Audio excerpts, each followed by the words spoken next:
Mga kababayan, ang Pangulo ng Republika ng Pilipinas, His Excellency Ferdinand R. Marcos Jr.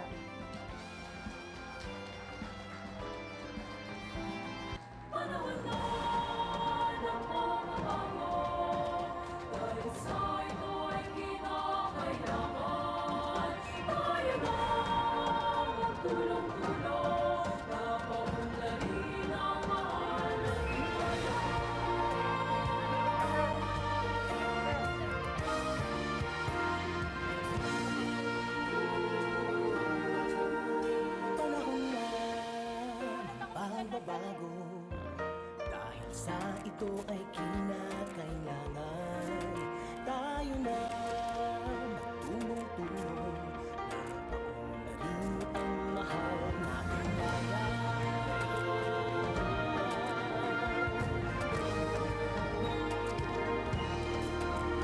Kasalukuyan po nating natutunghayan ang briefing sa ating Pangulo na pinangungunahan ni NIA Administrator Engineer Eddie G. Guillen tungkol sa pangkalahatang impormasyon hinggil sa proyekto.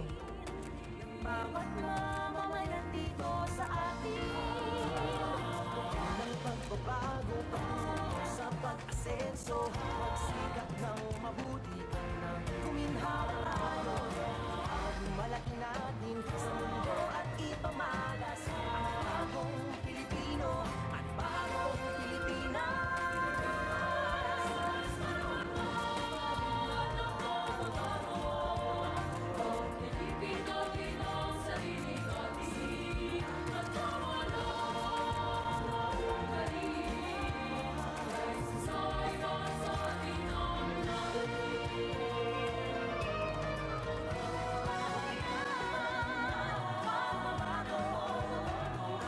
Una sa kahit anong larangan, ang tagumpay ay karangalan. Alay mo'y handog natin sa bayan. Ulit ng napatunayan ng Pilipino, husay at lakas, kagandahan at talento. Makipagpaligsahan kahit anong oras, bagong Pilipino, bagong Pilipinas.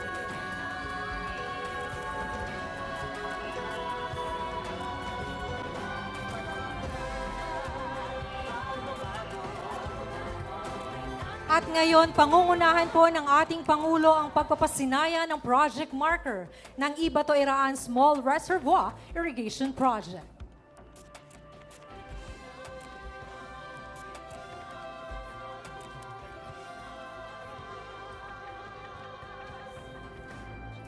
Ang Ibato-Iraan Small Reservoir Irrigation Project ay isang pangunahing proyekto ng pambansang pamahalaan na magbibigay ng maaasahan at tuloy-tuloy na supply ng tubig sa 1,072 ektarya ng sakahan ng Aborlan, Palawan. Layo nitong pataasin ang ani, suportahan ng pamamahala sa pagbaha at direktang makinabang ang 425 magsasaka ng Ibato-Iraan Farmers Irrigators Association. At the count of 3, Mr. President, 1, 2, 3.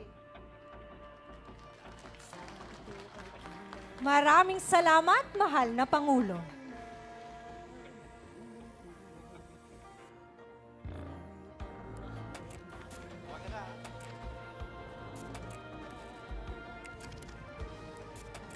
Muli, mga kababayan, ang Pangulo ng Republika ng Pilipinas, His Excellency Ferdinand R. Marcos Jr.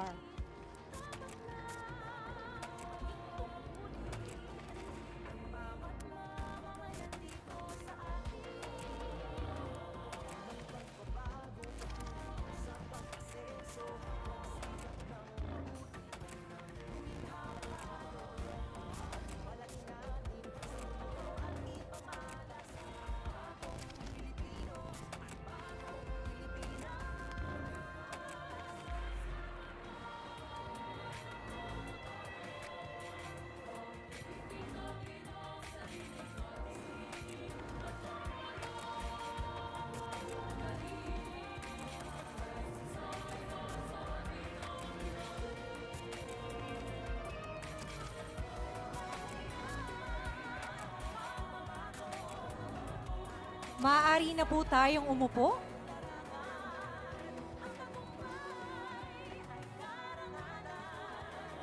Magandang umaga sa ating lahat. Ngayong araw tayo ay nagtipon-tipon para sa pagpapasinaya ng Ibato Iraan Dam. Puntong ito ay naaniyahan po natin ang Administrator ng NIA, Engineer Eddie G. Guillen, upang magbigay ng kanyang mensahe at para ipakilala ang ating panauhing pandangan.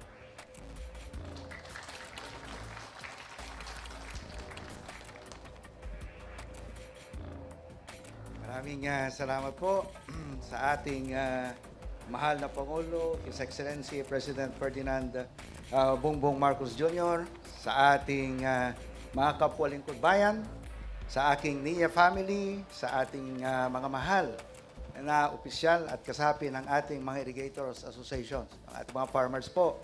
At sa mga Palawenyo, isang mapagpalang araw po sa ating lahat, na imbag na bigatyo amin na po. Sa ngayong araw ay pinapasinayaan natin ang Ibato Iraan Small Reservoir Irrigation Project. Ito po ay isang mahalagang puhunan para sa ating mga magsasaka at isang matibay na hakbang tungo sa mas matatag na food security ng ating bansa. Ang proyektong ito ay sumasalamin po sa malinaw na direksyon ng administrasyon ni Pangulong Ferdinand R. Marcos Jr. na ang isang bansang may sapat na pagkain ay nagsisimula sa isang produktibo, moderno at matatag na sektor ng agrikultura. Noong siya po ang governor namin sa Ilocos Norte, ginawa na niyang sentro ang kaunlaran ng agrikultura. Pinalakas niya ang mga kooperatiba ng magsasaka, pinalawak ang akses sa merkado, sinuportahan ang pagtatayo ng mga agricultural processing at storage facilities. Isinulong ang makabagong teknolohiya ng pagsasaka at pinalawak ang produksyon ng palay, mais at high-value crops. Nakita mismo ng ating Pangulo na kapag inuuna ang agrikultura, dumarami ang oportunidad sa trabaho, lumalakas ang kabuhayan sa kanayunan at bumababa ang antas ng kahirapan. Alam niyo po, sa Ilocos Norte ay isa po kami sa pinakamababang poverty incidence sa buong bansa. Kanina nga pong nagpunta ako rito, ginoggle ko muna kung ilan na ba, pang ilan ang Ilocos Norte. Sabi ng Google, based on latest official poverty statistics of the Philippines, ayon sa PSA daw, Ilocos Norte is tied for the lowest poverty incidence among all provinces in Philippines. Its poverty incidence is 0.5%, making it effectively ranked number 1 nationwide. Kaya yan po ang ating Pangulo. Hindi po guni-guni, hindi po chismis yung ginagawa niya sa ating pong mga programa ngayon nationwide, kundi galing po mismo sa kanyang kaalaman, sa kanyang experience po sa pamumuno. At ang parehong pananaw na ito na naghatid ng positibong resulta po sa Ilocos Norte, ang siya ring isinusulong niya ngayon sa buong bansa. Kaya para kay Pangulong Marcos, ang irigasyon ay hindi lamang patubig. Ito ang pundasyon ng pag-unlad. Kapag may sapat na tubig, tumataas ang ani. Kapag tumataas ang ani, lumalawak ang kabuhayan. At kapag lumalawak ang kabuhayan, umiikot ang buong agricultural value chain. Mula sa pagtatanim, pag-ani, paggiling, pag-imbak, pagbibiyahe, hanggang sa pagmamarket nito. Kaya ang bawat patak ng tubig mula sa dam na ito ay katumbas ng mas maraming pagkain sa hapag ng bawat Pilipino. Mas maraming trabaho, mas maraming oportunidad para sa ating mga kababayan. Ito ang dahilan kung bakit ang Ibato Iraan Small Reservoir Project ay mahalagang bahagi ng pambansang layunin na palakasin ang food security at pasiglahin ang ekonomiya ng ating lalawigan. Bilang pinakamalaking dam na naipatayo ng NIA sa Palawan, ang proyektong ito ay magbibigay ng mga asahang patubig sa 1,072 hectares ng sakahan at direktang makikinabang ang 425 families, magsasaka at ang kanilang mga pamilya. Ito ang tunay na diwa ng bagong Pilipinas. Hindi lamang pagtatayo ng infrastruktura, kundi pamumuhunan sa kabuhayan, dignidad at kinabukasan ng ating mga magsasaka. Sa pamamagitan ng proyektong ito, inaasahan nating tataas ang production ng pagkain, lalaki ang kita ng ating magsasaka, magiging mas matatag ang supply ng pagkain at higit na uunlad ang kabuhayan ng pamilyang Palawenyo. Mr. President, taos-puso po kami nagpapasalamat sa inyong patuloy na suporta sa National Irrigation Administration at sa sektor po ng agrikultura. Ang bawat irrigation project na ating naitatayo ay isang pamana ng pag-asa, kaunlaran at seguridad sa pagkain para sa susunod na henerasyon ng mga Pilipino. Ang Ibato Iraan SIP ay magiging isa sa mga pangmatagalang pamana ng inyong administrasyon dito po sa Palawan. Sa atin po namang mga irrigators associations, kayo ang tunay na katuwang ng NIA sa pangangalaga at mahusay na pamamahala sa proyektong ito. Sa diwa, lagi nating sinasabi yung hashtag bayanihan natin, sama-sama nating tiyakin na ang mga proyektong ito ay patuloy na magbibigay ng biyaya sa ating mga magsasaka sa marami pang taon. So maraming salamat po. Mabuhay ang ating mga bayaning magsasaka. Mabuhay ang NIA. Mabuhay si PBBM. Mabuhay po ang bagong Pilipinas. Mga kababayan, ang Pangulo ng Republika ng Pilipinas, His Excellency Ferdinand R. Marcos Jr.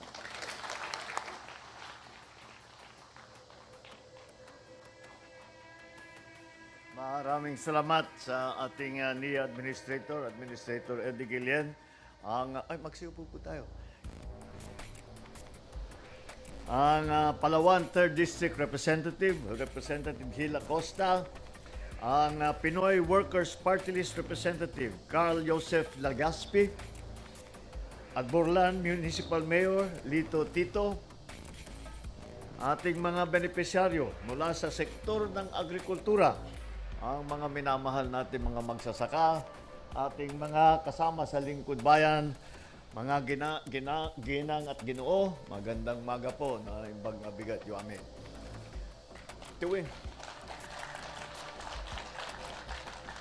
Tuwing napupunta ako sa Palawan, lagi akong napapahanga sa tunay na ganda at yaman ng ating minamahal na Pilipinas. Dahil dito sa inyong lalawigan ang ilan sa pinakamagagandang dagat, kabundukan, lupain, at ang na ipinagmamalaki natin at kinikilala na sa buong mundo. Kabilang dito yung underground river sa Puerto Princesa, gayon din ang mga sikat na isla sa El Nido, sa Coron. At higit sa likas na yaman, ipinagmamalaki natin ang sipag at tiyaga ng mga taong nagbibigay buhay sa lupa at sakahan, gaya ng ating mga magsasaka na kasama natin ngayon upang pasinayaan ang pagbukas ng Ibato Iraan Small Reservoir Irrigation Project. Isa itong proyekto na matagal ninyong inantay at bunga ng ating pagtutulungan. Sa panahon ngayon, lalo na sa gitna ng tagtuyot o El Nino, hindi na pwedeng umasa lang tayo sa pagdating ng ulan. Dahil nagbabago pati ang panahon. Ang dating alam na natin kung kailan darating ulan, kailan titigil, kung kailan dadaan yung bagyo. Dahil nga sa yung naririnig natin at nababalitaan natin climate change, pabago-bago. Hindi hanggang Disyembre, nagbabagyo na ngayon. Kung minsan yung tagtuyot, nagsisimula, Enero pa. Kaya talagang kailangan ang mga irrigation project na ito. At para naman hindi pabago-bago ang ating ani, hindi pabago-bago ang kita at may seguridad ang bawat pamilyang umaasa sa pagsasaka. Kaya naman, mahalagang maihatid ang tubig sa mga bukirin upang patatagin ang kabuhayan ng ating mga magsasaka. Yan ang layunin ng proyektong ito. Isa na ito ang Ibato Iraan SRIP. Ito ang pinakamalaking irrigation project dito sa Palawan at ang kauna-unahang reservoir-type irrigation system sa buong isla. Sa pamamagitan nito, magkakaroon ng sapat at maaasahang supply ng tubig sa buong taon para sa mahigit 1,000 hektarya ng lupang sakahan dito sa Aburlan. Nasa mahigit 420 farmer beneficiary ang direktang makikinabang sa proyektong ito. Nandito yung ating mga namumuno ng mga association at saka mga cooperative. At kayo ang mag-aalaga dito at kayo ang magpapatakbo para mabigyan natin ang ating mga magsasaka ng sapat na tubig kahit na hindi pa dumadating ang ulan. Inaasahan natin na mas maraming sako ng bigas, mas masaganang ani sa gulay, mas malaking kita para sa ating mga magsasaka.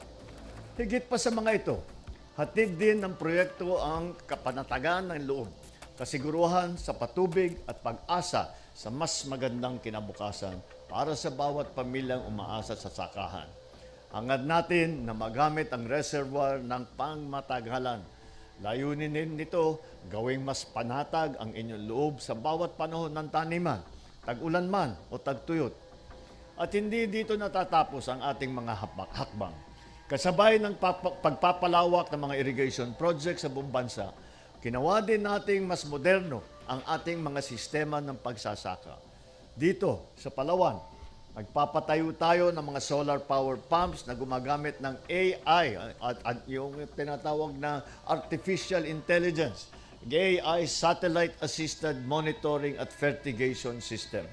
Ito po ang mga sistema na tinitignan po ng satellite na lumilipad sa taas at kinukunan at sinasabi sa atin kung saan kung titingnan, kinukunan yung sakahan. Sasabihin, sa isang lote, sa isang area, mapapakita dito tuyo, dito kailangan dagdagan ng mga fertilizer, dito kailangan bawasan ng fertilizer, dito pahingahin muna. Yan ay nakakatulong po yan.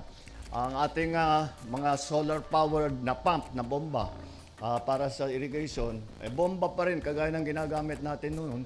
Ngunit solar powered na. Kaya wala na, hindi na kailangan ng krudo, hindi nyo na kailangan alalahanin kung saan kayo kukuha ng pampatakbo ng inyong mga solar, mga bomba dahil sa araw kinukuha ang kuryente para patakbuhin ang mga solar pump na yan.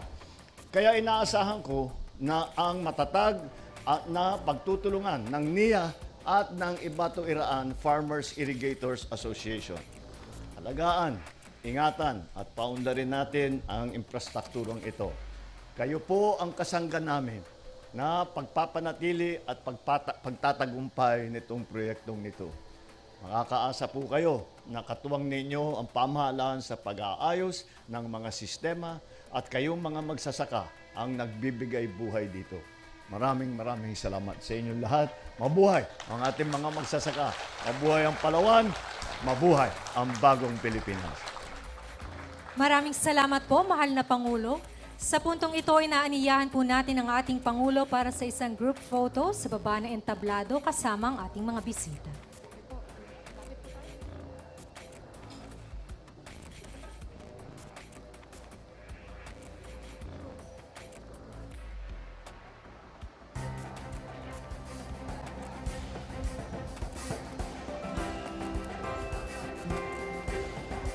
At the count of 3, Mr. President. 1, 2, 3.